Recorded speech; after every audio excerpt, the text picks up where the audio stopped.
You're watching Promethean Actions Saturday Night Class for July 26, 2025 with Brian Lance. The real economy awakens under Trump. Just in a moment before bringing on Brian, I would like to say on my own part, as I've said in previous shows, that this is the big issue in the coming 2026 midterm election, which is vital for the United States. The issue of the economies. I mean, there are many other issues, but I think the biggest issue is what is really going on. What has Trump managed to do in the economy with his policies?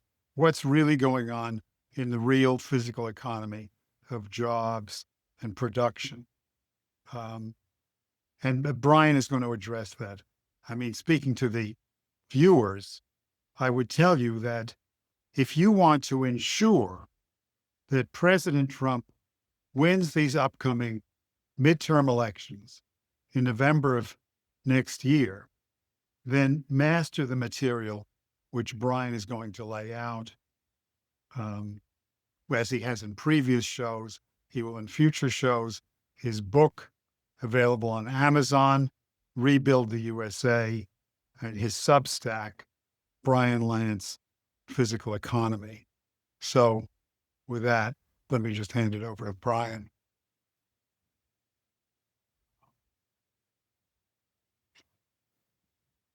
Okay. Good evening. So let's just dive right in.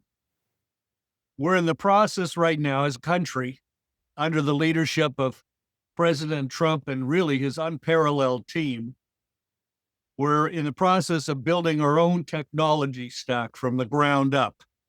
Of course, I'm borrowing that term from the realm of high tech, Silicon Valley, but we're building a tech stack for mining, forestry, water projects, right on up through manufacturing and science and space. We're pulling ourselves out of the hole, out of a deep hole, and it's going to take big capital investment. We're behind the curve on automation, robotics, but we can beat it. We're not going to do this as President Trump and Vice President J.D. Vance and Bessent, Scott Bessent, have emphasized. We're not going to do this with cheap, illegal labor. That's not going to work. It wouldn't work. I mean, Henry Ford knew that. You know, if you pay workers nothing, how can they buy your product? So we're on this. President Trump is on this, and I want to emphasize that President Trump is being so incredibly transparent with the American people, with your neighbor. He's held 129 in the first 100 days, 129 press conferences and Q&As and interviews, more than one a day, 1.3 or so a day. He's out there. His cabinet, likewise, is out there in the public, and he's letting us in. We're in the middle of this fight, this ongoing fight. You saw it around the one big beautiful bill. You're seeing it on the tariff policies.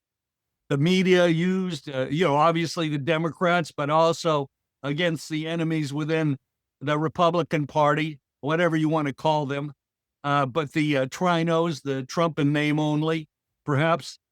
But we're not just seeing this, but we're participants in this. He's brought us into this as participants. We're shaping the future of the country. That's what we're doing. That's what we have to do. And it couldn't be done in any other way. And I want to emphasize again this question of big capital investment, not so much in terms of the printed dollars, but in terms of the manpower and resources that's going to be required, is being required. It's being set loose, as I'll go through this evening. Again, this is the fourth of a series, which I've titled Momentum, one of Trump's favorite concepts, momentum, sustaining momentum. And you see that he's doing this continually.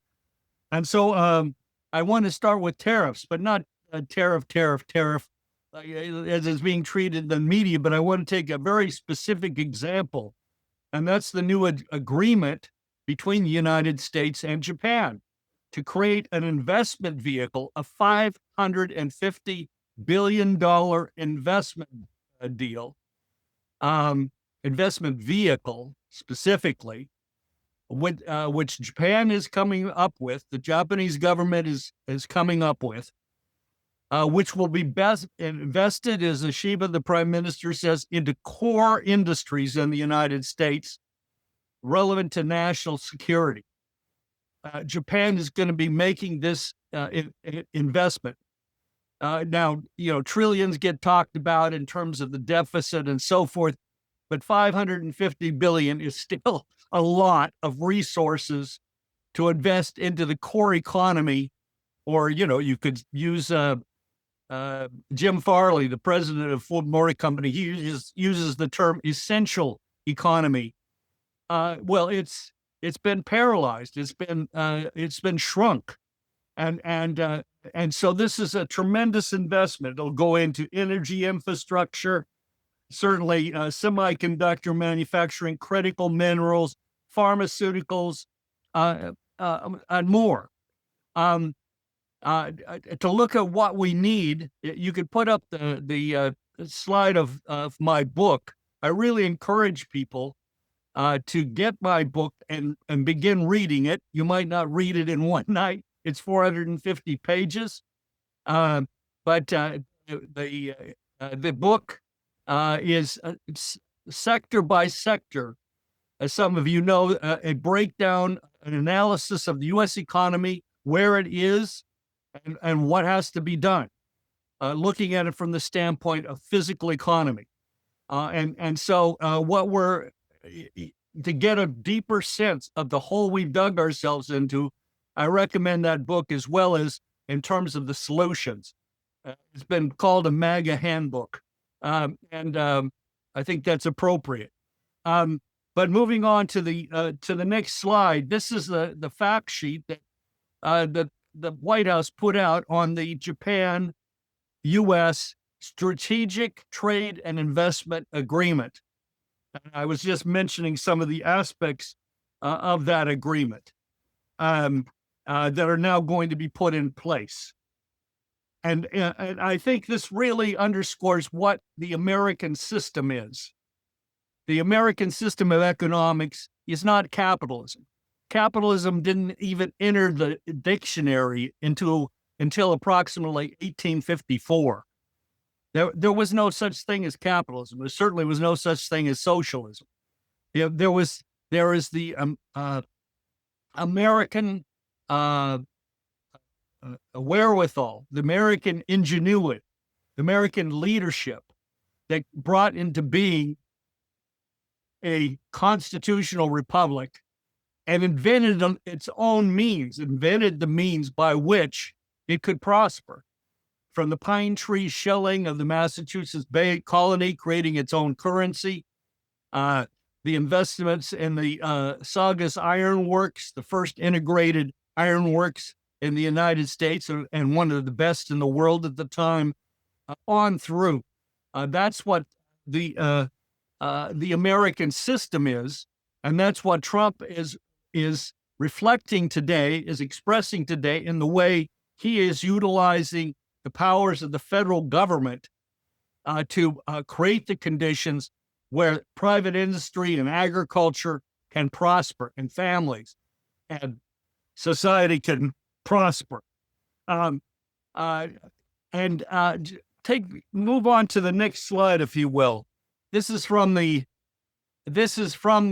Japan-U.S. agreement, strategic agreement, creating this $550 billion investment. Quote, this is the single largest foreign investment commitment ever secured by any country and will generate hundreds of thousands of U.S. jobs, expanded domestic manufacturing, and secure American prosperity for generations.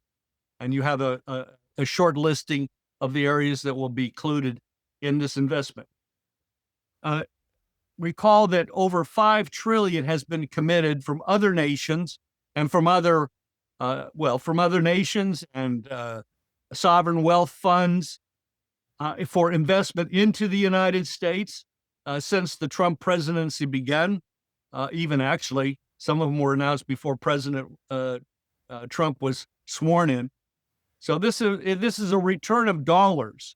U.S. dollars that went abroad are coming back in to be invested and mobilize U.S. wherewithal, resources, industries, supply chains to rebuild U.S. industry and manufacturing. I want to also mention, and you can move to the next slide, the release of President Trump of an executive order this week. This is the fact sheet you see there on the screen now that was released alongside that executive order. President Donald J. Trump takes action to end crime and disorder on American streets. Last week here, Paul Glumez spoke and walked us through the evolution of the crisis in Seattle and King County, there in Washington State, of the homeless and drug problem, which is, it's a virtual nightmare that has been created over the recent decades. President Trump is now addressing directly this issue, a profound issue. It's very direct for Americans across walks of life to say, no, we're going to deal with this as a nation. We're going to deal with this across states with federal action in conjunction with states and local government and private agencies, aid agencies, and so on and so forth, just to mention a few highlights of this, because I think it's important given what Paul presented last week. These actions shall include, I'm reading from the executive order itself, released July 24th. These are available online. I mean, you can find them. Just go to the White House. These actions shall include, to the extent permitted by law, ending support for housing first policies, housing first, that they deprioritize accountability and fail to promote treatment, recovery, and self-sufficiency. That is just housing people, putting drug addicts in various types of housing, but then leaving them to their own devices.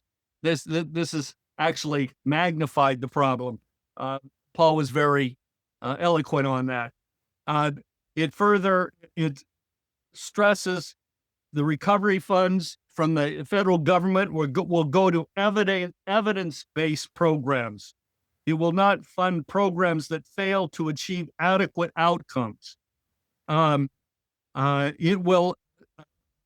Federal resources will be assessed to determine whether those funds, to the extent permitted by law, ensure that detainees with serious mental illnesses are not released into the public because of a lack of forensic bed capacity at appropriate local, state, federal hospitals and jails.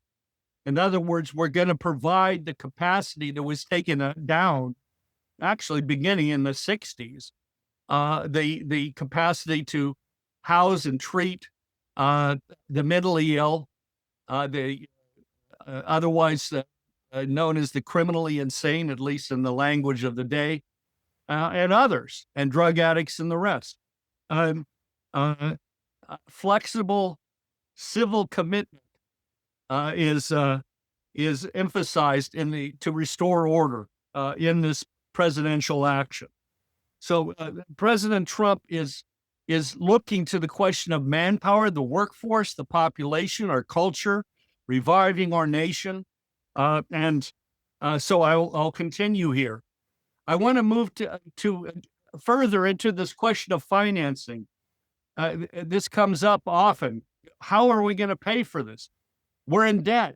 We have 37 trillion in debt. How can we pay for an economic recovery? Well, how did we get out of the how did we get out of the Great Depression? Uh, is a short answer to that. But let's look to steel. We've discussed it in past weeks when I've been on. For steel, which we need a lot of, there's now a 50% tariff on steel. Well, to produce steel and in an expanding economy, we will need more. Steel requires coal, a lot of metallurgical coal for coking ovens, for blast furnaces, for integrated steel mills. And we have the new Nippon U.S. Steel agreement, which is going to help bring back investment into steel production. But we need coal. Well, one of the ways in which the Trump administration is judoing the past Green New Steel that was put in place by the Biden administration is by overhauling, not just simply shutting down, but overhauling agencies such as, very importantly, the Department of Energy's Loan Program Office. They've had a program, a couple of programs, one called Title 17, the other is the Energy Infrastructure Investment Program. I'm sure that'll go one ear and out the other. It's so general in terms of terminology, but in the course of the Inflation Reduction Act in particular, this tiny loan program office that handled $40 billion in the course of the prior decade was pumped up with over $400 billion through the Inflation Reduction Act and some additional programs, primarily the Inflation Reduction Act, IRA. Which was not anti-inflationary at all, of course. Well, that was supposed to be devoted to green, wind, solar, battery, you name it. That was what was supposed to be the infrastructure reinvestment, right? Replacing coal mines, coal-fired plants, and so on and so forth with windmills and the like. Well, what has been done is to be reframe that. The one big beautiful bill included this as part of its package. Now it's the Energy Dominance Financing Program, as opposed to the Energy Infrastructure Reinvestment Program. Energy dominance, and suddenly now, 200 billion plus. There's at least 300 billion of that money left, even though the Biden administration tried to shovel 100 billion out the door after the November 5th election, before Trump was sworn in. They tried to shovel 100 billion out the door, but I'm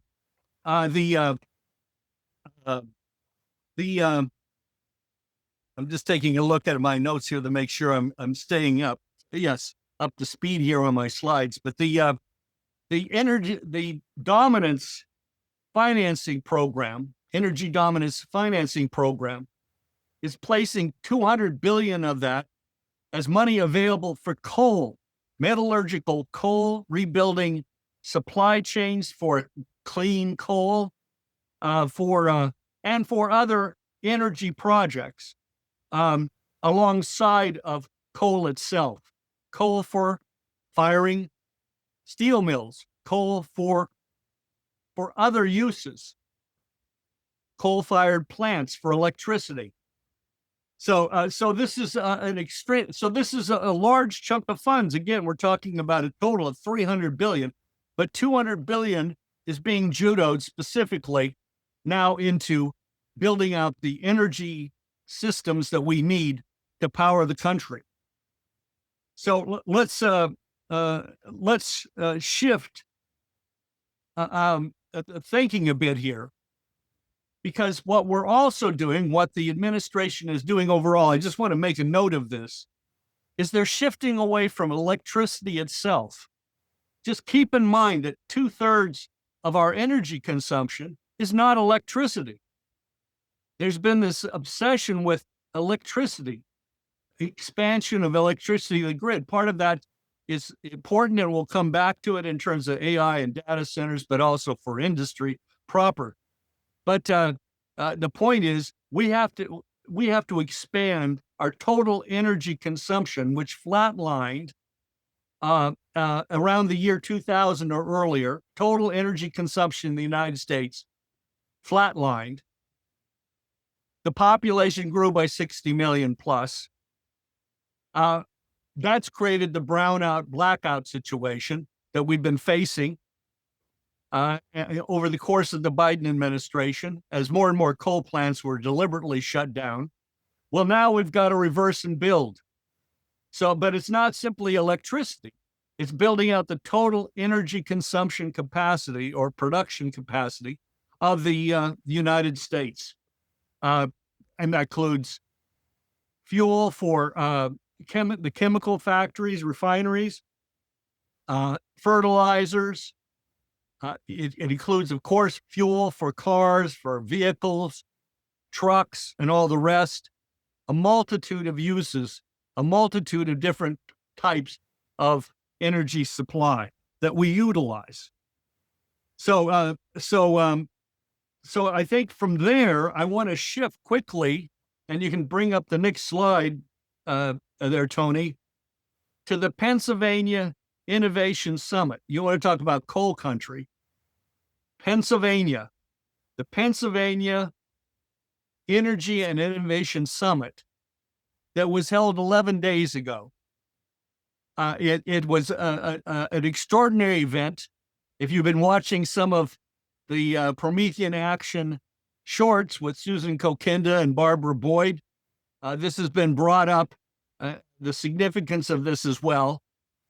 $92 billion of private sector investments were announced in this summit there in Pennsylvania, addressed by President Trump, with CEOs, numerous CEOs from across industry and energy.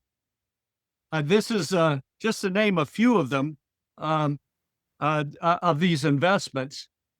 And what this means, this is specifically oriented, this was held in Pittsburgh, Pennsylvania, right? It used to be the steel capital. It went through hell beginning in the late 1970s through the 80s with the shutdown of steel factories, with Paul Volcker's Federal Reserve insane policies, 20% interest rate policies that just shut down industry across the United States, but particularly in what became known as the Rust Bucket. Well, now Pittsburgh is back. So here's some of what's involved, just some of the projects. Brookfield, which owns a majority share of Westinghouse. Brookfield, $3 billion, a 20-year deal to repower 2 hydroelectric facilities and generate 670 megawatts of new power. Capital Power, $3 billion over 10 years to expand gas facilities in Shamokin Dam, Pennsylvania, including $2 billion in Pennsylvania gas purchase. Constellation Energy, 3,000 jobs, 2.4 permanent jobs, 2.4 billion in investments to uprate, that is, increase the output of the Limerick nuclear power plant. Enbridge, $1 billion for gas pipelines. First Energy, $15 billion to expand power distribution, power grids, infrastructure. GE Vernova, $100 billion into their plant there in Charleroi, Pennsylvania. Homer City redevelopment. This is a massive 4 gigawatt. It's 4 nuclear reactors equivalent. 4 gigawatts of natural gas-driven power. Pennsylvania, of course, is home to tremendous natural gas resources, as well as coal. But they're purchasing $15 billion of Pennsylvania natural gas to support the building out of over 4 gigawatts of power generation. And PPL Corporation, another $6.8 billion into grid capacity. I'm sure this is kind of too much to take in, but this is serious stuff. This is real world investments uh, mobilized by President Trump and his team. I mean, this includes companies like Google and other big tech companies. You have the data companies, the companies involved in building out data centers that are involved. They want energy, and they're looking at Pennsylvania as a source where they can build data centers. But Trump has brought them together in this big tent. It's a changed world. They're seeing potentials and possibilities, and they don't want to be left behind. Whatever their limitations in terms of their framework of their own thinking, they're being changed by what President Trump is setting in motion. So now I want to mention another summit, less coverage of this, but also very important. And I'll explain in a second just the reason I want to kind of highlight this. This was the Reindustrialization Summit in Detroit, July 22nd and July 23rd. This was organized by Atomic Industries there in Michigan. It brought together top cabinet officials, Haig Seth, the chief of staff of Marco Rubio, who of course now is head of both the National Security Council and the State Department. Also the our trade ambassador. These are some of the people that were brought together at this summit. Jamison Greer, who gave an outstanding speech. Kelly Loeffler from the Small Business Administration, together with numbers of small companies, middle-sized companies, all of them interested in the reindustrialization. That was the subject of this summit. They're held in Detroit, again, really just days ago now, just this week. So this is now what I wanted to just point out about this conference in Detroit was this was organized and largely in terms of people that appeared and made presentations otherwise. This was largely put on by Gen X and millennials. This includes, one of the executives on Atomic Industries is also part of a company created by J.D. Vance in the private sector, an investment vehicle. So this was millennials and Gen X, new leadership, fresh leadership coming to the fore. And I want to just single that out for that reason. So we're supporting a manufacturing boom in the United States where it's being promoted by President Trump. It's drawing in the private sector. It's drawing in a new leadership, a new generation of leaders. And this is how you retire the debt. If you want to talk about the federal debt, this is how you close the window on our trade deficit. So those are important examples of what's been unleashed by the Trump administration, the Trump presidency. And of course, we wouldn't have gotten the one big beautiful bill through without the deluge of calls into congressmen and senators. The recruitment of the Republican Party itself into becoming the new Republican Party of Trump is still underway.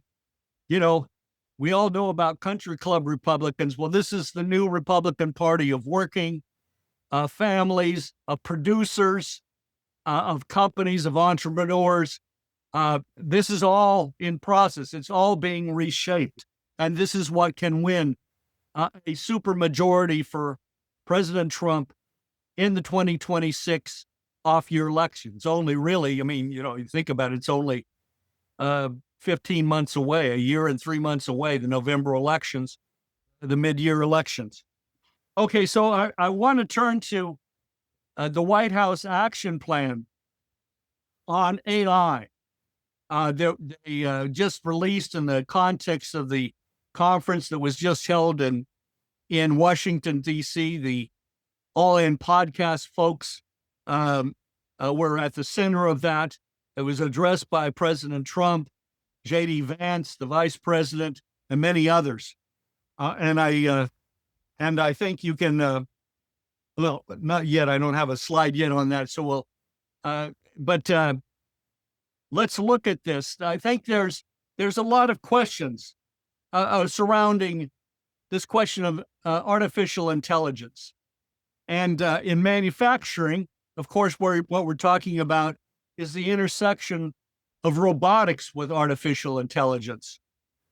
And it's clear from the remarks by J.D. Vance and by Scott Bessent, Treasury Secretary, at the conference, that they're committed to the productive use of artificial intelligence in the manufacturing sector, but broader than that, energy, industry, manufacturing combined. Scott Bessent compared the situation now, given the one big beautiful bill with 100% total expensing in the first year for investment in new factories, new equipment, R&D, with 100% expensing, with what we're looking at now with AI and with developments like the summit in Pittsburgh, the Energy and Innovation Summit. What we're looking at is a productivity revolution equivalent to what happened in the course of the 1990s into the 2000s in terms of Silicon Valley, in terms of the so-called digital revolution itself in big tech. So Bessent is framing his thinking for the public. He's framing it from the standpoint that this is going to be a productivity revolution. Now, AI does not make a revolution. Productivity can only be created by human beings. Human beings are creative. Human beings are creating AI. Human beings are creating robotics and applying robotics to production. So human beings are the master. AI is a tool, and I think that's very important to put AI in context as a tool that we're going to apply. We're going to apply it and ensure, as President Trump himself emphasized at the summit there in Washington, D.C., in signing this new executive order, or actually 3 executive orders on AI, that the workforce was paramount. The support for the American workforce was paramount and would be paramount in the shaping of AI and its utilization for the United States in applications in the economy. So human creativity is the bedrock of real economics, and we can't let go of that or get sidetracked from that. And we got to keep in mind who's in charge here. Human beings are in charge. So how could AI, applications of AI, and I'll come back to a little bit some of perhaps on that. How can AI be a solution to the productivity question? When I say productivity here, let's go to the next slide if we can, Tony. There. This is a slide that Jim Farley used a version of there at the Ideas Aspen Festival back a couple of weeks ago, and challenging the audience there to recognize the problem we have in terms of, well, he called it a world of hurt that we're in. And he posed it in these general terms. This is not a precise graph of precise statistics, but it's a graph to give people a sensuous sense of where we're at. Here's productivity over the last several years. He framed it as the last several years. Increases of productivity in tech and services, 28% increases in productivity. Increases of productivity in the essential economy, negative. You see it there, negative 1.7%. Jim Farley defined the essential economy, that's his term, is what you build, what you move, and what you fix. It's not as specific as Lyndon LaRouche's concept of of productivity, of defining productive activity as making physical changes on nature, but it's a very close fit to the concept of the essential economy, and it's very unique that this has been brought forward by Jim Farley in the midst of this whole deliberation. We're all part of this deliberation, national deliberation on economics, increasingly through these conferences and through the coverage of the conferences, debates, podcasts, and so on and so forth. But Farley's distinction between essentially overhead, tech, and services versus the physical economy of producing and making physical changes on nature for man, and corollaries to that. This is a very important distinction, which we've hammered at for decades, and it's now being brought or coming to the fore thanks to all the work that we've done. Just to underscore the point. But we're in a world of hurt because, as Farley said in his speech there in Aspen, we're short 600,000 factory workers, 500,000 construction workers, 400,000 auto techs, and so on. You know, this is a tremendous shortage of labor, particularly skilled labor, skilled trades, and so forth, that we're facing. He himself is committed. Susan Kokinis brought this up, so this is not the first time. But the Farley's is convening Ford Motor Company or the Ford Foundation, but Farley's in the middle of organizing in the fall a major conference on labor force development to be held there at the center, the Michigan downtown Michigan. So I don't have the name here in front of me. I got it somewhere in my notes, but it's a summit in downtown Detroit, bringing in the best minds from around the country, including labor unions and so forth. We've got to hammer this out. We've got to hash this out. And as he emphasizes, Farley does, this is going to be painfully expensive to fix. And it'll be even more painfully expensive to fix if it falls apart. What we have left falls apart. So what's emphasized in this? Well, rewiring workforce, and that's what Trump is on top of. Overhauling the apprenticeship programs. I discussed it 2 weeks ago when I was on here.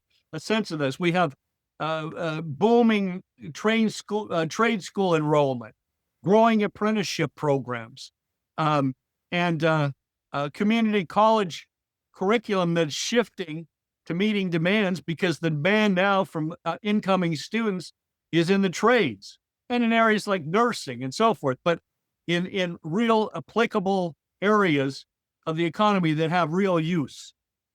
So rewiring workforce funding, modernizing permitting. Of course, Trump is on this. The EPA is being overhauled.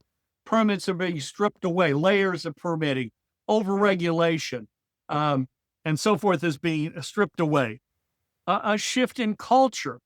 He emphasizes the trade schools that existed. Ford used to have, one of the Henry Ford's trade schools. His own father was I think it was the 387th employee of Ford Motor Company. Trained in the Henry Ford labor school. These are all elements of what has to occur to create and build up again the essential economy. So the Michigan Central Station, that's it. I found the name. The Michigan Central Station is where this confab is going to be convened this fall. But we're not waiting on that. The Trump administration is on this. And you see this collaboration, which Farley himself reflects in bringing all of this to the fore. Now, turning to AI and robotics, I just want to emphasize a couple of aspects to this without belaboring in sense of a lot of detail. But if sensors, there's been an enormous revolution. In fact, iterations, new iterations continually of the utilization of sensors. Everybody knows sensors in the sense of, of motion detectors and alarm systems. And when you walk into a small shop and it dings, a bell goes off, and so on and so forth. Sensors are everywhere. But, sensors now, are in equipment. They're utilized in high heat areas. They're virtually indestructible. They utilize almost no power. They send signals to central devices, And so the utilization of heat, friction, and other features of processes that we're working with can be tracked. Data can be gathered and collated, if you will, gathered together through central devices. And this is a very important feature of smart manufacturing. A Deloitte study just released 2 months ago, surveyed 600 top executives in the United States in manufacturing. They found that the utilization of smart manufacturing, that is, the combination of computer systems with the Internet of Things, sensors, and robotics, that they were getting a 10 to 20% improvement in production output on average, a 7 to 20% improvement in employee productivity, and a 10 to 15% improvement in unlocked capacity. In other words, if you can do with AI and robotics, if you can produce faster, if you can produce more with the same amount of labor power, you're increasing the productivity of that workforce. And if the capital expenditures are less than the increases in productivity, then the productivity increases are not just in terms of labor per se, but for the companies, for the company themselves. This is what, in a competitive market economy, then brings prices down. It brings down the price of everything produced utilizing these capacities. Now, this is not entirely new. Look, FANUC, that's short for Fuji Automatic Numerical Control, but FANUC, or FANUC, as it's sometimes pronounced here in the United States. Look, they now have 22 factories running, building robots. These are robots, building robots, lights out manufacturing without human beings. Human beings just for quality control, checking in, and obviously robotic systems and so forth have to be maintained. Software has to be updated, and so on and so forth. But 22 factories are now operating lights out with robots producing robots. This is now a reality. This transformation began in the early 2000s, and so it's well underway. Utilizing 5G for communication, soon it'll be 6G, interconnecting machines, feeding data into centralized sifting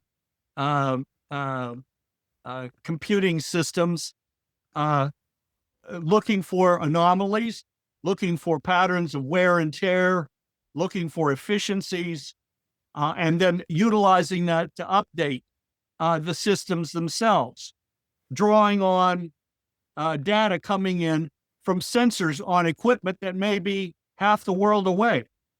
but then can be utilized to improve existing practices, existing machining and the rest. So this is all of what's involved in this. Now, this is not human creativity. The simple example, it's still an excellent example, the squaring of a circle. If if you know this from the standpoint of of um, of geometry, you can increase the number of sides of you can start out with a triangle and then double it to 6 sides to 12 sides and so on and so forth, 12 to 20, 144 sides and the rest.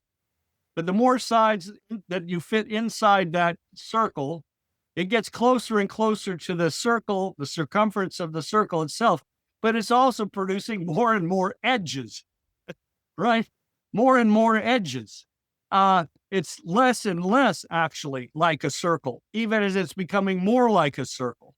It's not the circle itself. It's not the physical process itself.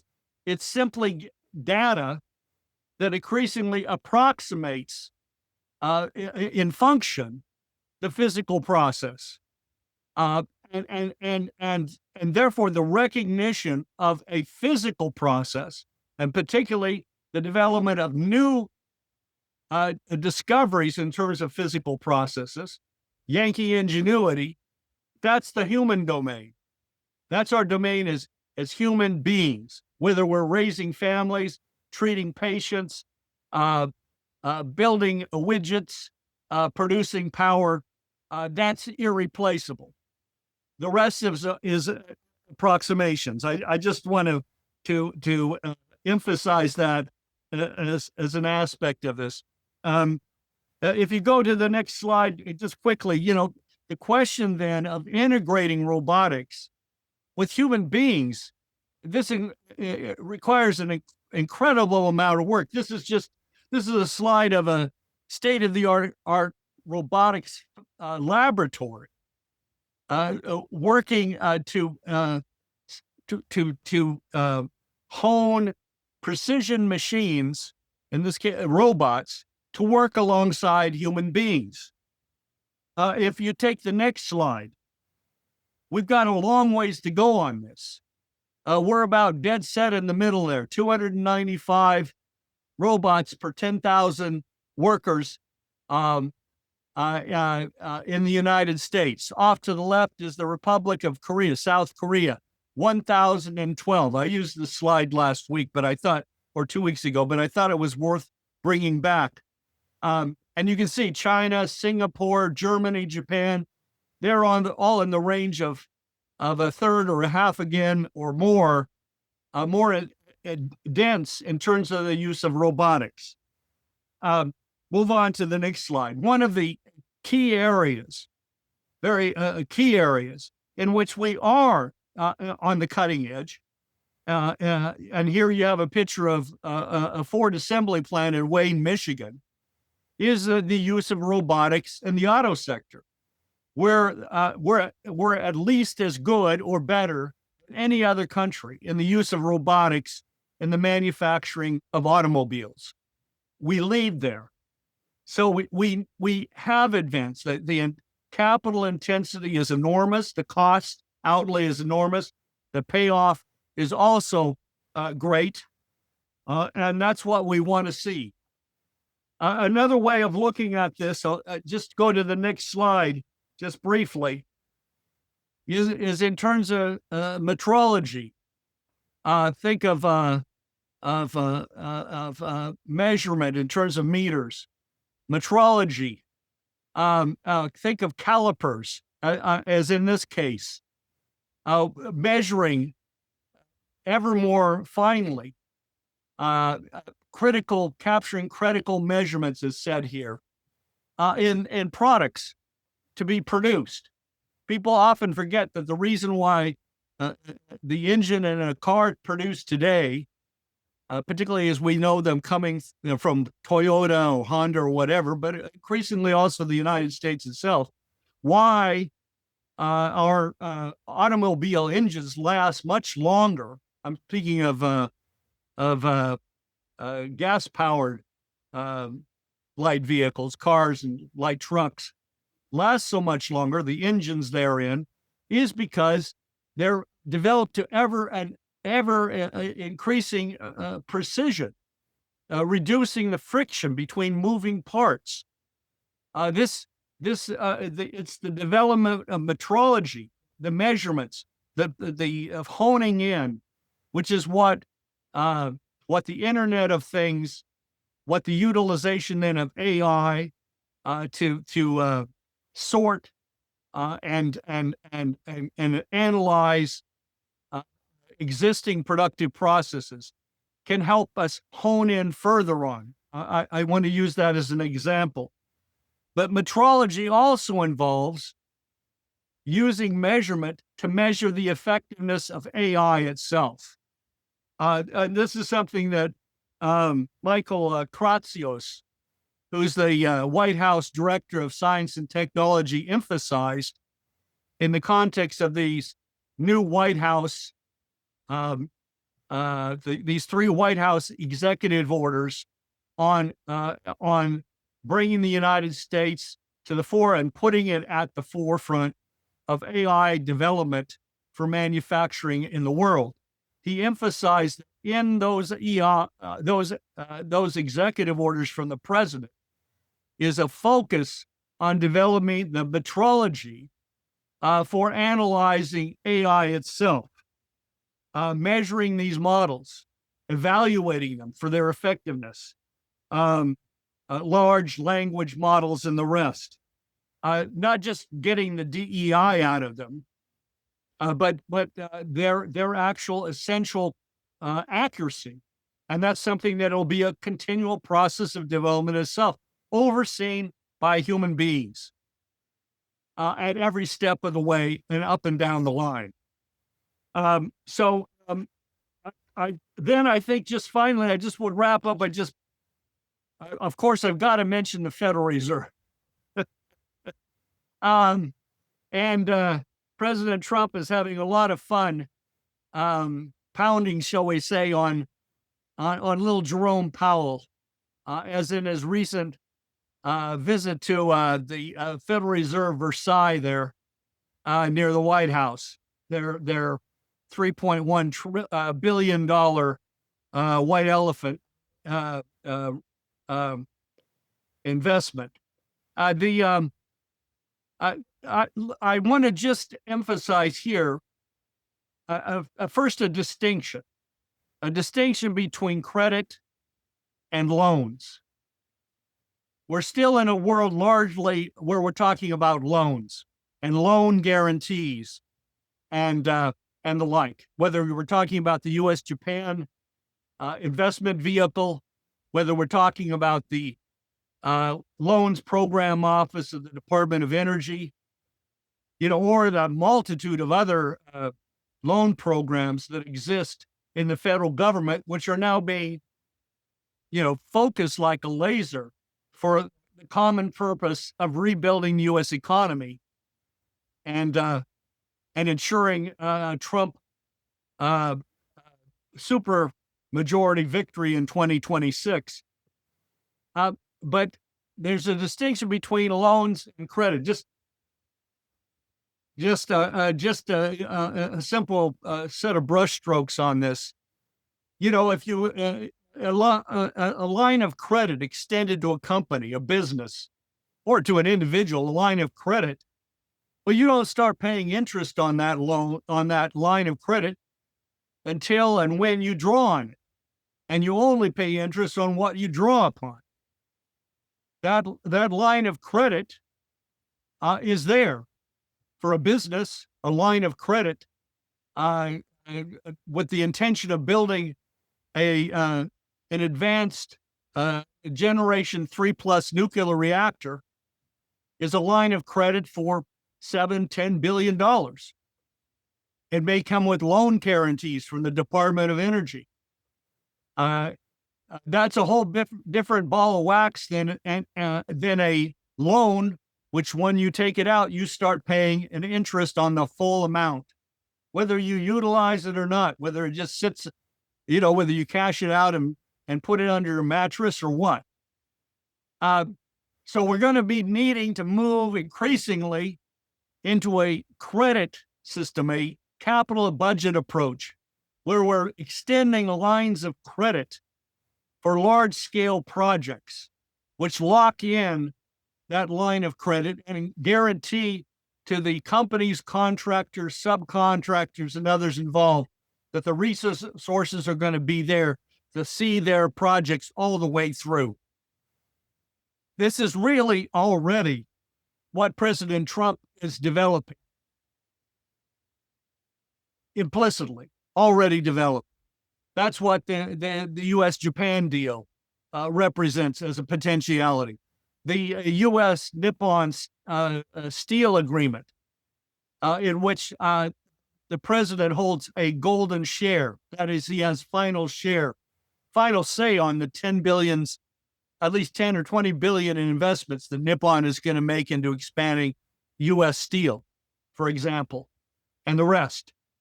In every crisis, great leaders of the United States put their own mark on the American system of political economy. It's not fixed. It's a developing totality. It's a developing outlook, a geometry, if you will.